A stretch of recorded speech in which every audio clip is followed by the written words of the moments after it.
Welcome to nursing universe 01 में हरेंद्र सिंह राजपूत। तो आज चलते हैं एडल्ट हेल्थ नर्सिंग की सेकंड यूनिट का इंट्रा ऑपरेटिव केयर की सेकंड लेक्चर, जिसमें हमने पहली वीडियो में हमने बात कर ली थी organize and physical setup of the operation theatre and और क्लासिफिकेशन भी देख लिया था, ओटी डिज़ाइन भी देख लिया था। और आज हम देखेंगे स्टाफ रिक्वायरमेंट एंड ओटी। ये बहुत ही इम्पोर्टेंट टॉपिक है थर्ड सेमेस्टर वाले बच्चों के लिए। तो हम देखेंगे डिपेंड ऑन वेरियस फैक्टर। यह वेरियस फैक्टर पर डिपेंड करता है। Number of case per day कितने केस आ रहे हैं हमारे, उसके हिसाब से कितनी ओटी की में स्टाफ की रिक्वायरमेंट होनी चाहिए वो हम तय करते हैं। Total hours of surgery duration, प्रत्येक हावर में कितनी सर्जरी जो हो रही हैं वो देखेंगे हम। टाइप ऑफ केस सर्जरी, किस तरह की सर्जरी हो रही हैं, किस तरह के केसेस आ रहे हैं, उस हिसाब से हम स्टाफ रिक्वायरमेंट करेंगे। हॉस्पिटल फैसिलिटीज़, हॉस्पिटल की फैसिलिटीज़ देखेंगे, उसकी गाइडलाइंस देखेंगे, पॉलिसीज़ को चेक करेंगे क्या पॉलिसीज है, किसके अनुसार हमें ओटी स्टाफ रिक्वायरमेंट करनी है। अब मेंबर ऑफ ओटी टीम, अब क्या आता है member of OT team. Member of OT team में क्या आ जाता है, फर्स्ट ऑफ ऑल आ जाता है हमारा सर्जन लीड ऑफ ओटी को जो लीड करता है, जो मेन इंचार्ज होता है वो होता है हमारा सर्जन। ये हाई ट्रेंड, यह बहुत ही ट्रेंड होता है, मेन आदमी होता है डॉक्टर, जिसे हम डॉक्टर्स कहते हैं, सर्जन हाई ट्रेंड होता है। फैमिलियर विद स्पेसिफिक सर्जरी, यह फैमिलियर स्पेसिफिक सर्जरी करता है। एनेस्थीसियोलॉजिस्ट कौन होते हैं, जो एनेस्थीसिया को देते हैं।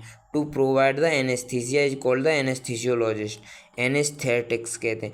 Physician manage anaesthesia. अब एनेस्थीसियोलॉजिस्ट में क्या होते हैं, फिजिशियन जो होता है वो एनेस्थीसिया को मैनेज करता है। प्री एनेस्थीसिया जिसमें हुआ है प्री एनेस्थीसिया असेसमेंट करता है। और administer anaesthesia, monitor of during surgery करता है। सर्जन असिस्टेंट, अब क्या होता है, सर्जन का असिस्टेंट होता है। Right hand of the lead surgeon, जिसे हम कहते हैं ये हमारा दायां हाथ है, सर्जन का दायां हाथ,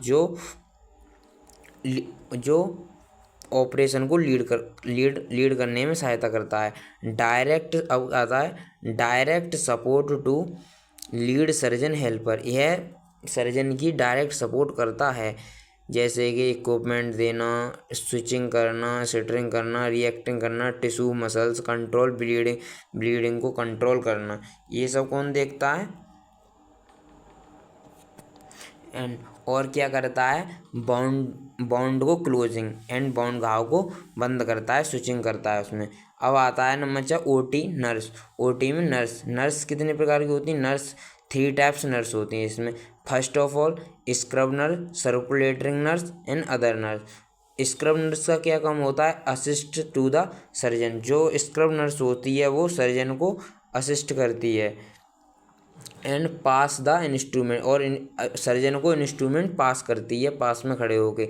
स्टेलाइट मैनेज और स्ट्रेटेबिलिटी को मैनेज करती है। अब सेकंड आता है सर्कुलेटरी नर्स। सर्कुलेटरी का मतलब ही समझ रहे होंगे, coordination with surgical team, coordination of with surgical team के साथ होती है। ओटी को मैनेज करती है, जैसे कि इक्विपमेंट है, क्लॉथ्स हैं, ये सब मैनेज करती है। स्टेबिलिटी को ये भी मैनेज करती है। इंश्योर सप्लाई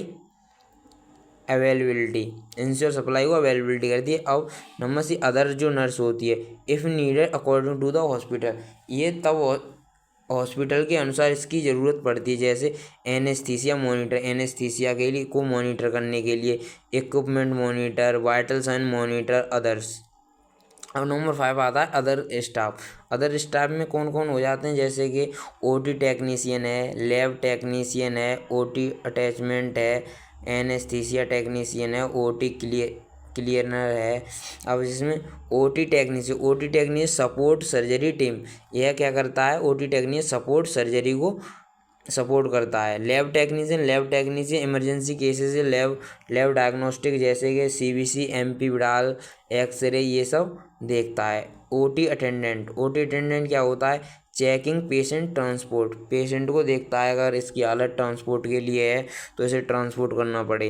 अब सेकंड आता है एनेस्थीसिया टेक्नीशियन, एनेस्थीसिया को टेक्नीशियन की जो एनेस्थीसिया देता है उसकी ज़रूरत पड़े। ओटी क्लियर, जो ओटी को क्लियर रखता है इफ़ नीडेड। अब हमारा नेक्स्ट टॉपिक स्टार्ट होता है duty and responsibility of nurse in OT. ये मोस्ट इम्पोर्टेंट क्वेश्चन है थर्ड सेमेस्टर वालों की, ये हर साल पूछा जाता है, ध्यान से देखें। Pre operating nursing care, pre operating nursing care क्या है? Care before surgery, care before surgery. जो प्री ऑपरेटिंग केयर, जो सर्जरी के बाद केयर दी जाती है उसे pre operating care nursing care कहते हैं। ऑपरेशन के पहले केयर बिफोर सर्जरी, जो जो सर्जरी से पहले केयर दी जाती है उसे कहते हैं pre operating nursing care. Nursing assessment, जिसमें क्या होता है हम फर्स्ट नर्सिंग को असेसमेंट करते हैं, नर्स जो होती है असेसमेंट करती है। First of all history taking, history patient की हिस्ट्री टेकिंग लिखी। Review of medical history, review of medical history, जैसे कि एग्जांपल पास्ट में तुम्हारे कोई ऑपरेशन हुआ है, कुछ भी हुआ है उसके, जैसे एलर्जिक कंडीशन, तुम्हें कोई एलर्जी तो नहीं है, वो सब नोट करेगी। पास्ट सर्जरी, कोई पहले सर्जरी तो नहीं हुई है, मेडिकेशन क्या मेडिकेशन चली है वो सब देगी। नंबर सेकंड आता है next second physician physical examination, physical examination करेगी, वाइटल साइन असेसमेंट करेगी। ए नर्स जो होगी वो आपको वाइटल साइन को असेसमेंट करेगी, रेस्पिरेटरी को असेसमेंट करेगी, O2 सैचुरेशन देखेगी, CPR देखेगी। कार्डियोवैस्कुलर असेसमेंट, कार्डियोवैस्कुलर असेसमेंट में क्या क्या देखेंगी? हार्ट रेट, पल्स रेट कैसी है, नॉर्मल है, इंक्रीज है, कैसी क्या है। अब आपसे पूछ रहा हूँ, अगर हार्ट रेट कम होती है तो इसे क्या कहते हैं, अगर हार्ट रेट ज़्यादा होती है तो इसे क्या कहते हैं, मेडिकल टर्म में क्या कहते हैं, ये आप लोगों के लिए क्वेश्चन है, कमेंट में बताएं। Surgical site assessment, surgical site assessment क्या होता है? असेसमेंट फॉर जॉन्डिस, जॉन्डिस मतलब पीलिया। Assessment for anaemia, assessment for hydration status, hydration को देखेगी। अब इसमें नेक्स्ट सेकंड आता है लोकल एग्जामिनेशन। लोकल एग्जामिनेशन में क्या होता है, जैसे कि एक्यूरेट आइडेंटिफिकेशन, एक्यूरेट आइडेंटिफिकेशन ले लेगी। मार्क सर्जिकल साइट, जहाँ पे ऑपरेशन होगा वहाँ पे मार्क सर्जिकल साइट से मार्क कर देगी। प्री ऑपरेटिंग एजुकेशन, प्री मतलब पहले ऑपरेशन, ऑपरेशन से पहले जो क्या शिक्षा दी जाती है? फास्टिंग मतलब व्रत रखना है, कुछ भी खाना नहीं है। शॉवरिंग, ठीक है। मेडिकेशन, कोई भी दवाई नहीं लेनी है। Past surgical expectation, mortality under 15 days, 15 दिन तक कोई भी चलना, मोर्टिलिटी नहीं करनी है, इधर उधर मूवमेंट नहीं करना है। डाइट को मैनेज करना है। अब नेक्स्ट सेकंड आता है इन्फॉर्म कॉन्सेप्ट, मतलब सहमति, इन्फॉर्म कंसेंट, सहमति। Ensure patient under stand procedure, patient से कंसेंट लेंगे कि वह इस प्रोसीजर के लिए सहमति दे रहे हैं या नहीं दे रहे हैं। अगर पेशेंट मना करता है तो हम प्रोसीजर नहीं करेंगे। रिस्क बेनिफिट, और इसमें क्योंकि इसमें रिस्क होती है। फिजिकल प्रिपरेशन, फिजिकल प्रिपरेशन करेंगे, जैसे इम्प्लीमेंट फास्टिंग मॉनिटर, उसको देखेंगे कि उसने खाना खाया तो नहीं है, खाया है या नहीं खाया है। Maintain personal hygiene, personal hygiene को मेंटेन करेंगे, जैसे कि हेयर, जहाँ ऑपरेशन होना है वहाँ हेयर तो नहीं है, साफ करेंगे। Oral shaving, systemic, to maintain infection, ये सब इन्फेक्शन को मेंटेन करते हैं। तो नेक्स्ट क्लास में इस duty and responsibility of nursing in OT का रिव्यू ले लेंगे।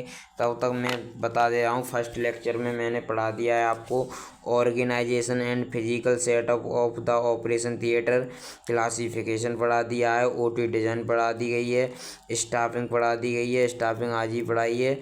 And member of OT team, member of OT team में कितने होते हैं ये भी पढ़ा दी है। और duty and responsibility of the nurse in OT, ये क्या है ये आज पढ़ा दिया गया है, लेकिन ये रिव्यू कर दिया जाएगा। इसके आगे क्या पढ़ेंगे, position and draping for common surgical procedures पढ़ेंगे हम। इंस्ट्रूमेंट्स पढ़ेंगे, क्या क्या इंस्ट्रूमेंट्स के यूजेज होते हैं। सुचर्स पढ़ेंगे and sutures material equipment for common surgical procedures को हम पढ़ेंगे। जय हिंद, जय भारत। सब्सक्राइब करें चैनल को।